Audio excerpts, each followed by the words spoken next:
నాని రేపు నీది పుట్టినరోజు కదా, పని పని అని ల్యాప్టాప్ ముందు పెట్టుకొని కూర్చోకు. రేపు పొద్దున్నే లేచి గుడికి పోయిరా. అమ్మ నాకు ఈ బర్త్డే సెలబ్రేషన్లు, కేక్ కటింగ్లు, గుడికి పోవడాలు ఇష్టం ఉండని తెలిసే అని మళ్ళీ గుడికి పోమని చెప్తావు. పుట్టినరోజు నాడు ఒక్క రోజు పోయి దేవునికి మొక్కితే నీకు మంచి జరుగుతుంది నాని. అమ్మ గుడికి మొక్కితేనే దేవుడు మనకు మంచి చేస్తాడా అనే? ఇంట్లో నా దేవుడు కాదా? ఇంట్లో మొక్కితే దేవుడు మనకు మంచి చేయడా? చెప్పింది విన్నానా? నువ్వు నాతోటి వాదు కలుసుకోకు, చక్కగా పోయి దేవునికి మొక్కిరా రేపు పొద్దున. అమ్మ ఇప్పుడు నన్ను పని చేసుకోమంటావా లేకపోతే ల్యాప్టాప్ మూసేసి ఎక్కడికైనా బొమ్మంటావా? అయినా రేపటి గురించి ఇప్పటి నుంచి డిస్కషన్ ఎందుకమ్మా? నాకైతే నువ్వేం చెప్పకు నాని, రేపు పొద్దున నువ్వు గుడికి పో అంతే. ఏమైందా ఆంటీ? రాఘవ్ మీ మీదకి అంత గట్టిగా అరుస్తున్నాడు. ఏం లేదు, ఈ నాకు మా అమ్మకి మధ్యలో డిస్కషన్, మధ్యలో ఇన్వాల్వ్ కాదు. ఇన్వాల్వ్ కాకు అంటే ఈ ఇల్లు ఎవరిది? మాది. నువ్వు గట్టి గట్టిగా అరుస్తుంటే ఇంట్లో ఉండాలనే వెళ్ళిపోవాలన్నా మరి?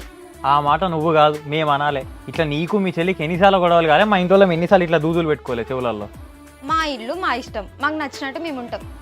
ఆంటీ ఏమైంది అసలు? ఎందుకు అట్లా అరుస్తున్నాడు? జానకి రేపు బర్త్డే, గుడికి పోమ్మంటే నా మీదకి అట్లా అత్తాండు. రాఘవ, ఎవరిదైనా బర్త్డే ఉంటే మంచిగా పొద్దుగాల లేచి గుడికి పోతారు. గుడికి పోవడానికి ఏమైతుంది నీకు?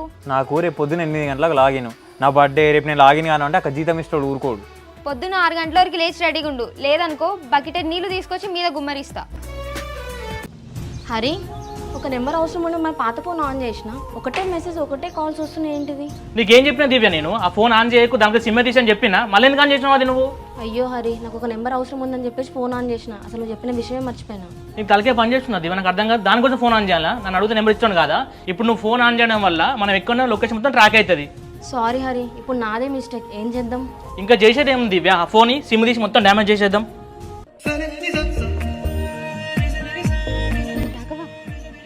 రాఘవ, లే మొద్దు నిద్ర. నువ్వేంటి దానికి నేటి పైకి వచ్చినావు? ఏమైంది? మెల్లిగా మాట్లాడు. 12 అయింది కదా పిల్లగా, నీ బర్త్డే కదా, విష్ చేద్దామని వచ్చా. Happy birthday. అంతేనా? ఇంకేదో భయమైంది. Thank you. అమ్మయ్యా, ఫస్ట్ విష్ నేనే చెప్పాలనుకున్నా, చెప్పేసిన.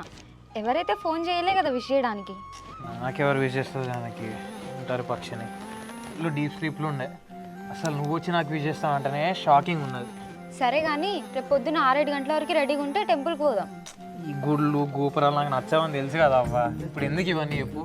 ఇగో, బర్త్డే రోజు అనవసరంగా తన్నులు తినకు, తిట్లు తినకు. పొద్దున 6 గంటల వరకు లే. ఒకవేళ లేవకపోయినా అనుకో, ట్యాంక్ ఉంది కదా, దాంట్లో నీళ్ళన్నీ నీ మీదనే ఉంటాయి చెప్తున్నా.